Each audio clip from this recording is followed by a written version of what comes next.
Hello, everyone. Good morning. I hope you're doing well. I'm just back from traveling, so uh, everyone knows how traveling is, especially during the holiday season. Luckily, mine was without incident. However, um, it's very essential that we understand and utilize our practice of dhyana and mindfulness in as many situations as we can, um, and to see its benefit, testing it out, so to speak. Um, Specifically, the stresses that we have, especially in very stressful situations like traveling. In traveling, we have to, of course, deal with other people, sometimes in situations or places, tight spaces, um, other issues and circumstances we're not used to, such as flying. There's a lot of different things, stressors or challenges in our life, and it's wonderful to be able to use our practice to effectively in these situations and to see the benefits. So if you're traveling this year, especially during the season, using your meditation and pranayama, your breathing techniques, etc., are very, very useful. Also, practicing mindfulness when when there's a lot of information, a lot of things going on, a lot of stressors around you. Um, you know, uh, People in modern kind of teachings always talk about removing stressors, but again, there are certain stressors you cannot remove, and again, stress is not necessarily a bad thing. It's how we are able to interpret it. Because again, if you wish to be successful or um, do things in your life, especially new things, there is stress involved in that. And to simply avoid stress is not realistic. So Buddhism looks at these stressors as opportunities to practice. And how we use our practice allows us to be able to effectively deal with these stressors and grow. But if we're thinking of our practice as a way of staying away from stressors and away from stressful situations or stuff like that, that's just unrealistic. However, a lot of modern age, new age people talk like this.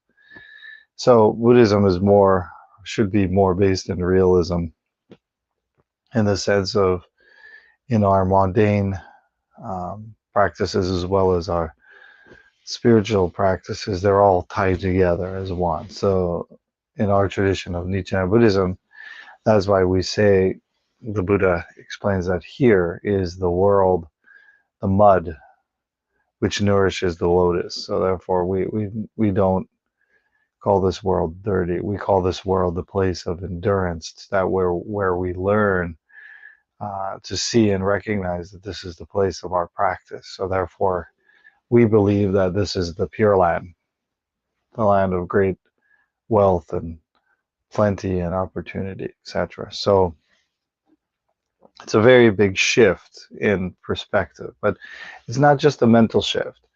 It's a perspective, and that perspective is supported by real information, real experience, and that's how your practice should be as well. So with that, let's begin a little bit of stretching.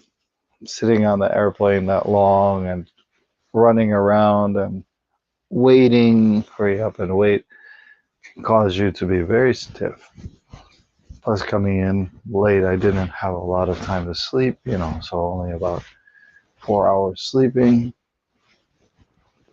But I feel good. I was looking forward to practicing. Let's do our head, our neck.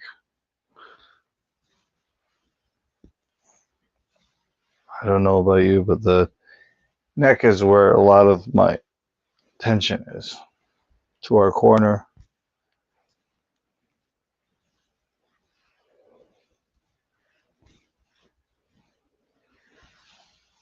Right.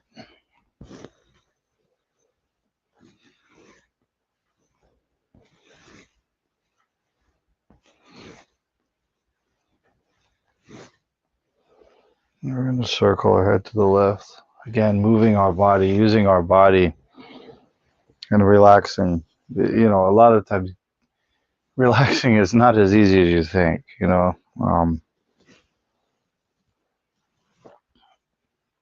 That even how holding our head up, we can't let it just drop and let our body swivel it around. We usually have some tension of us holding it or doing something.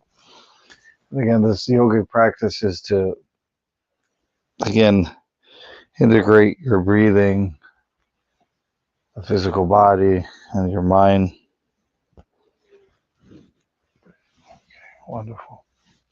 Extend the shoulders, drop,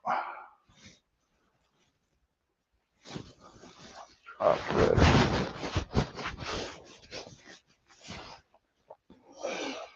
Now let us prepare our breathing. Let us, again, breathe in, hold, and exhale through our mouth. And as we exhale, we imagine exhaling from all corners of our body.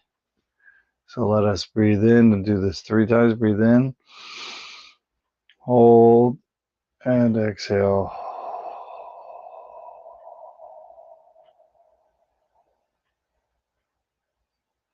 Breathe in,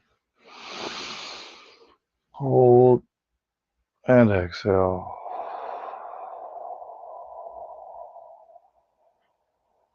Last round.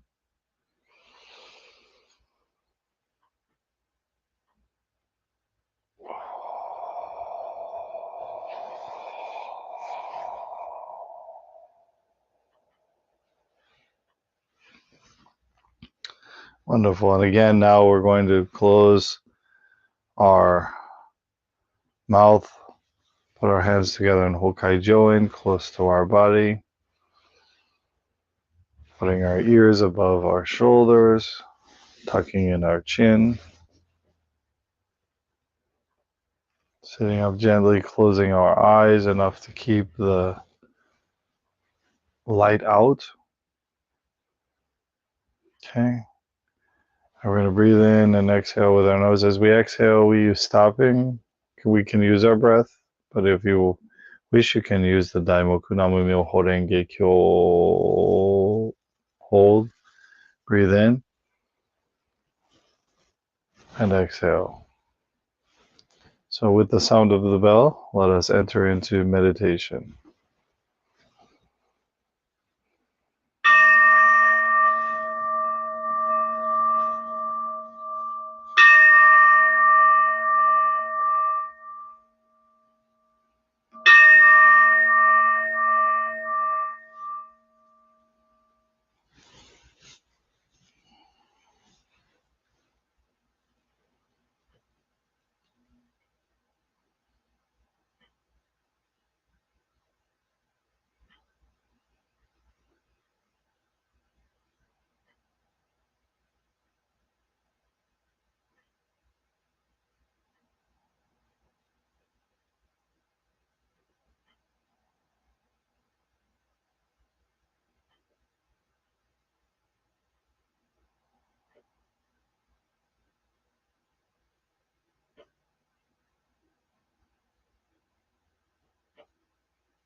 Let us release our concentration, come back to awareness of our body. Let us sit here again with our body. Take a moment to scan our body. Any tenseness, if so, just observe with mindfulness, not judgment. Has your breathing become regulated, soft, coarse meaning regular breathing? How has it transformed? And again, with that, how has it transformed your mind and emotions? Have they been quieted? Have they been irritated? And without judgment. So there's no good or bad practice. There's just practice. And that we simply are learning to observe. Within that, see things in perspective. Again, we may overreact if we feel that we haven't been able to enter dhyana or relax our body and mind or become one point in this. We may be a little frustrated, but that's okay. Just sit with that. And as explained in any type of meditation, these are like clouds. Now, simply allow them to pass by. Allow them to be. Don't hold on to them. Don't judge them. Don't add anything. Just say it's okay. It's what it is, as it is. Jiso.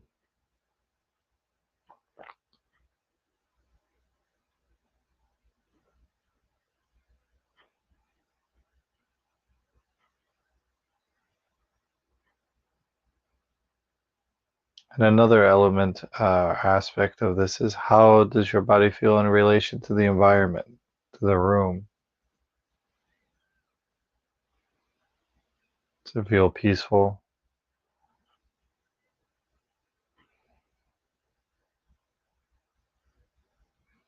With that, let us bring us back more to our body, moving our fingers or toes.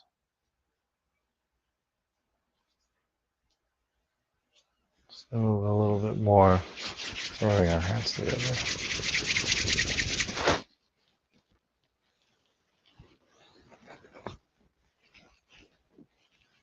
Rubbing our head along our gallbladder meridians, our neck,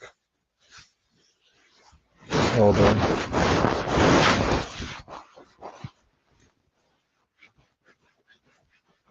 Kidneys.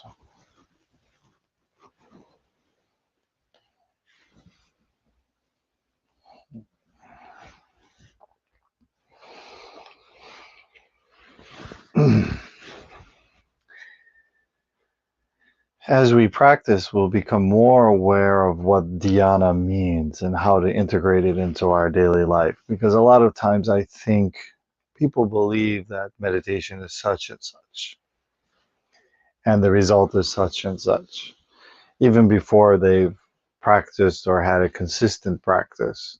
They've already made judgments. Of course, we have our reasons for beginning, but even with that, um, we should just practice. If we, especially if we are practitioners of what we call Buddhism, the Buddha teaches us that through his dhyana, that he was able to attain some state of equilibrium, of awareness.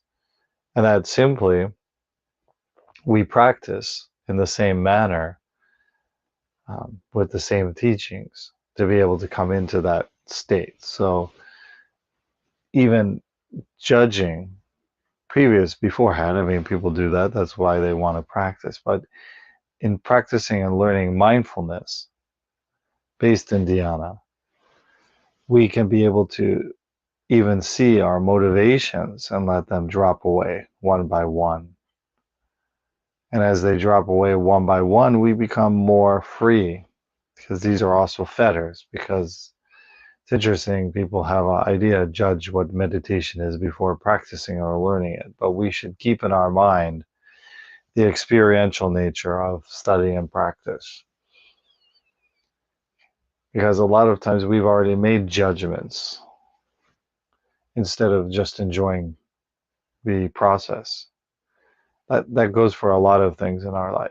We Without mindfulness, we just use judgments. We use ideals based on what we believe or perceive to understand to be truth, instead of being fully engaged and aware and to experientially understand something, which of course I feel is richer in the sense that we go in to learn something fully.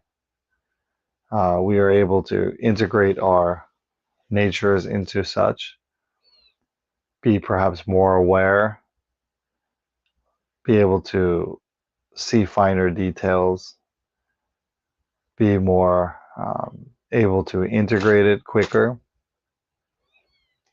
be able to understand more smaller aspects of what we're learning, and to again have a full experience rather than a partial experience, based on perhaps our misconceptions or preconceptions. So when we are using mindfulness, it's basically, we have our judgmental mind that's always there, but yet we quiet it a little bit. And again, even the instinctual mind is important, but that it's not the loudest voice in the room. We have other aspects, that kind of the mature mind, that allows to listen to the other minds because they do have good points and they do have purpose. So we don't say that they don't. But again, the bigger mind is able to be the one that controls the basic attitude, the basic sense. And in that, we get to hear everyone's opinion and then make a more mature action, or a more mature um, opinion or direction. I won't say opinion, but make a more action. I think action is more important than opinion. So thank you very much, everyone. I hope you have a wonderfully blessed and enlightened day. May we be able to keep the spirit and grow the spirit of Dhyana in our lives. I hope that after you finish with us here, that you continue on with your own practice. I will be preparing on our Patreon page um, some additional teachings, as well as monthly. I plan on doing an interactive seminar with everyone and teaching very specific aspects. So we'll have a live seminar and teaching aspects, live teaching each month. I hope that you'll go over and support our Patreon page. That allows us to pay for all of the technology that we need, and to be able to bring you more information and to share our practice together. So I really appreciate everyone's dana and support. Thank you very much. May you have a wonderful day. I'll see you next time.